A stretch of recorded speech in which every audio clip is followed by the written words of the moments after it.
പനിയുള്ള സമയത്ത് വ്യായാമം ചെയ്യാമോ എന്നുള്ളതാണ് ഈ വീഡിയോയുടെ വിഷയം. പനിയുള്ളപ്പോൾ പറയുന്നത് ഒരു റൂൾ ഓഫ് നെക്ക് ഉണ്ട്. അതായത് കഴുത്തിന് മേൽപോട്ടാണ് നിങ്ങളുടെ ലക്ഷണങ്ങളെങ്കിൽ നിങ്ങൾക്ക് വ്യായാമം ചെയ്യാമെന്നും, കഴുത്തിന് കീഴ്പോട്ടാണ് നിങ്ങളുടെ ലക്ഷണങ്ങളെങ്കിൽ വ്യായാമം ചെയ്യരുത് എന്നുമാണ്. അതായത് കഴുത്തിന് മുകൾപോട്ടുള്ള ലക്ഷണങ്ങൾ പറയുന്നത് ചുമ, അതുപോലെ നേസൽ കൺജഷൻ, മൂക്കടപ്പ്, ഒരു സോർ ത്രോട്ട്, ഒരു നമ്മുടെ തൊണ്ടയ്ക്ക് ചെറിയ ചൊറിച്ചിലോ അല്ലെങ്കിൽ ബുദ്ധിമുട്ടോ അനുഭവപ്പെടുക, തുമ്മല് ഉണ്ടായിരിക്കുക. ഇത്തരം സന്ദർഭങ്ങളിൽ നിങ്ങൾക്ക് വ്യായാമം ചെയ്യാമെന്നും, അതേ സമയത്ത് നല്ല സോർ ത്രോട്ട്, ടോൺസിലൈറ്റിസ് പോലെ വീക്കം വരികയോ, ഭയങ്കരമായ ചുമയുള്ളപ്പോഴോ, ചെസ്റ്റ് കൺജക്ഷൻ വരികയോ, വൊമിറ്റിംഗ് വരികയോ, അല്ലെങ്കിൽ വയറിന് എന്തെങ്കിലും ബുദ്ധിമുട്ട് വരികയോ ചെയ്യുന്ന അവസരങ്ങളിൽ വ്യായാമം ചെയ്യരുത് എന്നുമാണ്. പക്ഷെ ഇവിടെ നിങ്ങൾ മനസ്സിലാക്കേണ്ട കുറച്ച് കാര്യങ്ങളുണ്ട്. പനിയും ഹൃദയവും തമ്മിൽ എന്താണ് ബന്ധമെന്നും, അപ്പൊ ആ സമയത്ത് വ്യായാമം ചെയ്താൽ നമുക്കുണ്ടാവുന്ന ബുദ്ധിമുട്ടുകളെ കുറിച്ചുമാണ് ഈ വീഡിയോ. സുഹൃത്തുക്കളെ, ഞാൻ അബ്ദുൾ ജലീൽ, ഫിസിയോതെറാപ്പിസ്റ്റ്.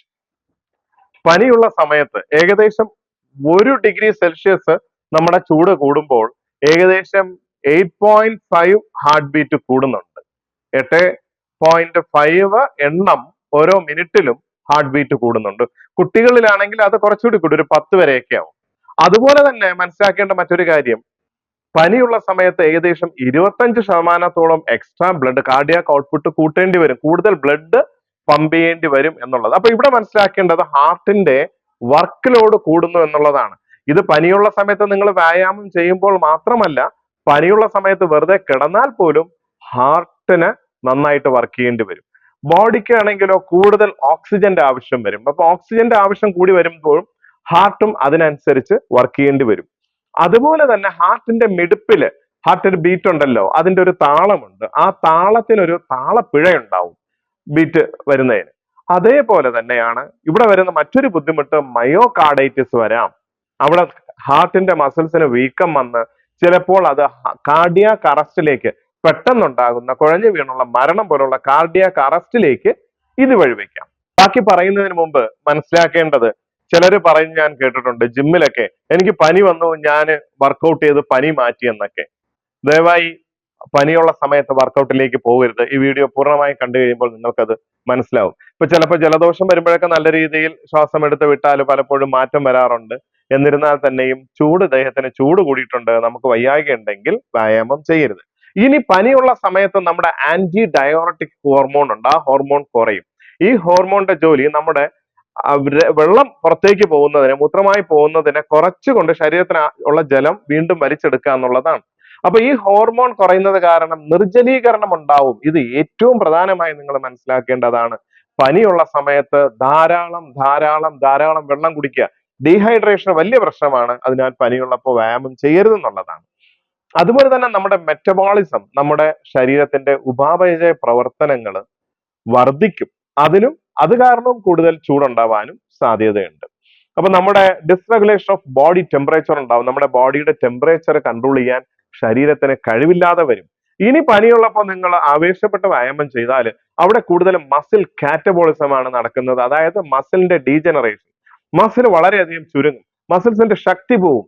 പനിയുള്ള സമയത്ത് റെസ്റ്റ് എടുക്കുക. നിങ്ങൾ വ്യായാമം ചെയ്ത് കഴിഞ്ഞാൽ പഴയ അത്ര മസിൽസിന്റെ വലിപ്പവും ഉണ്ടാവില്ല, മസിൽസ് ചുരുങ്ങുകയും ചെയ്യും, പഴയ അത്ര ശക്തിയും നിങ്ങളുടെ മസിൽസിന് കിട്ടണമെന്നും ഇല്ല. ഇനി നിങ്ങൾ സിക്കായിരിക്കുന്ന സമയത്ത്, വയ്യാത്ത സമയത്ത് എങ്ങാനും വർക്കൗട്ട് ചെയ്യുകയാണെങ്കിൽ ഭയങ്കരമായ ചെസ്റ്റ് കൺജക്ഷൻ വരികയോ, ത്രോട്ടിന് ഒരു പിടുത്തം പോലെ വരികയോ, അല്ലെങ്കിൽ ശ്വാസം മുട്ടൽ പോലെ വരികയോ, ചെസ്റ്റിന് ഒരു ടൈറ്റ്നസ് വരികയോ, ശ്വാസം കിട്ടാതെ വരികയോ, ലൈറ്റ് ഹെഡഡ്നെസ്, ഒരു തലകറക്കം പോലെ വരികയോ, ബാലൻസിന്റെ ഇഷ്യൂസിൽ വരികയോ, അല്ലെങ്കിൽ ഭയങ്കരമായ ക്ഷീണം വരികയോ ചെയ്താൽ നിർബന്ധമായും അവിടെ സ്റ്റോപ്പ് ചെയ്യുക എക്സസൈസ്. വീണ്ടും ആ ലക്ഷണങ്ങൾ മാറുന്നില്ല, 5 മിനിറ്റിന് ശേഷം മാറുന്നില്ല, കുറയുന്നില്ല എന്നുണ്ടെങ്കിൽ ആശുപത്രിയിൽ എത്തുക. പലപ്പോഴും അത് നിങ്ങളെ ബുദ്ധിമുട്ടിലേക്ക് എത്തിച്ചേക്കാം. ഇനി മനസ്സിലാക്കേണ്ട ഏറ്റവും പ്രധാനപ്പെട്ട ഒരു കാര്യം, നമുക്ക് പനിയൊക്കെ മാറി റിട്ടേൺ ടു പ്ലേ, എങ്ങനെയാണ് നിങ്ങൾ തിരിച്ച് കളിക്കളത്തിലേക്ക് ഇറങ്ങുക എന്നുള്ളതാണ്. വളരെ ശ്രദ്ധിക്കുക. 7 ദിവസം, ഒരാഴ്ചയെങ്കിലും കൊടുക്കുക. അതിന് ഇറങ്ങേണ്ട ഒരു രീതിയുണ്ട്. ആദ്യത്തെ 2 ദിവസം നിങ്ങൾ 15 മിനിറ്റ് മാത്രം ചെറിയ സൈക്ലിങ്ങോ അല്ലെങ്കിൽ ചെറിയ തോതിലുള്ള ജോഗിങ്ങോ പോലുള്ള, നടത്തമോ പോലുള്ള എന്തെങ്കിലും മാത്രം ചെയ്തുകൊണ്ട് 15 മിനിറ്റ് മാത്രം. ഇപ്പൊ ഇവിടെ പറയുന്നത് നമ്മുടെ മാക്സിമം ഹാർട്ട് റേറ്റിന്റെ 70% മാത്രമേ ചെയ്യാവുള്ളൂ എന്നാണ്. മാക്സിമം ഹാർട്ട് റേറ്റ് എന്ന് പറഞ്ഞാൽ 220 മൈനസ് നമ്മുടെ വയസ്സ്, 220 മൈനസ് നമ്മുടെ വയസ്സ് എടുക്കുക. അപ്പൊ ആ ഒരു നമ്പർ കിട്ടുമല്ലോ. ആ ഒരു നമ്പറാണ് നമ്മുടെ മാക്സിമം ഹാർട്ട് റേറ്റ്. ആ ഹാർട്ട് റേറ്റിന്റെ 70% മാത്രമേ നമ്മൾ ഹാർട്ടിന്റെ ബീറ്റ് കൊണ്ടുപോകാവുള്ളൂ എന്നാണ്. അത് കഴിഞ്ഞ് 2 ദിവസം നിർബന്ധമായിട്ട് അതിന് കൊടുക്കണം. 2 ദിവസം കഴിഞ്ഞ് നിങ്ങളുടെ സിംറ്റംസ് ഒക്കെ കുറവുണ്ടെങ്കിൽ മാത്രം 3-ാമത്തെ ദിവസം മുതൽ നമുക്ക് അരമണിക്കൂർ വ്യായാമം ചെയ്യാം. അന്നേരം ഓട്ടം പോലുള്ള കാര്യങ്ങൾ ചെയ്യാം. ഇവിടെ നമ്മുടെ മാക്സിമം ഹാർട്ട് റേറ്റിന്റെ 80%-ഓളം നമുക്ക് കൊണ്ടുവരാം. ഇനി അത് ഏകദേശം നമുക്ക് അതും ഒരു 2 ദിവസം കൊടുത്തു കഴിഞ്ഞിട്ട് പിന്നെ ഇനി 4-ാമത്തെ ദിവസം അല്ലെങ്കിൽ 5-ാമത്തെ ദിവസം നമ്മൾ വ്യായാമം ചെയ്യുമ്പോൾ 45 മിനിറ്റോളം നമുക്ക് വ്യായാമം ചെയ്യാം. അപ്പൊ ഇവിടെ കുറച്ചുകൂടി കോംപ്ലക്സ് വർക്കൗട്ട്, കുറച്ചുകൂടി റെസിസ്റ്റഡ് വർക്കൗട്ട് ഇത് നമുക്ക് കൊടുക്കാൻ പറ്റും. ഇവിടെയും 80% മാക്സിമം ഹാർട്ട് റേറ്റ് മാത്രമേ പോവാവുള്ളൂ. പിന്നെ 5-ാമത്തെ ദിവസം 6-ാമത്തെ ദിവസമൊക്കെ നമ്മൾ വ്യായാമം ചെയ്യുമ്പോൾ ഒരു മണിക്കൂറോളം നമുക്ക് വ്യായാമം ചെയ്യാം. ഏകദേശം 7-ാമത്തെ ദിവസം ആവുമ്പോഴത്തേക്ക് നമ്മുടെ പഴയ അവസ്ഥയിലേക്ക് നമുക്ക് മടങ്ങി പോവാം. പ്രൊവൈഡഡ് ഈ സമയം 7-ാമത്തെ ദിവസം ആവുമ്പോഴത്തേക്ക് നിങ്ങൾക്ക് മറ്റൊരു സിംറ്റം ഒന്നും ഉണ്ടാവാൻ പാടില്ല, മറ്റു വിഷമങ്ങളൊന്നും ഉണ്ടാവാൻ പാടില്ല. ഇനി പനിയുള്ളപ്പോൾ വളരെയധികം ശ്രദ്ധിക്കേണ്ടത് കൊച്ചുകുട്ടികളും അതുപോലെ തന്നെ വയസ്സായ ആൾക്കാരുമാണ്. അപ്പൊ ദയവായി ഇത്തരം കാര്യങ്ങൾ നിങ്ങളുടെ വ്യായാമത്തിൽ ഉൾപ്പെടുത്തുക.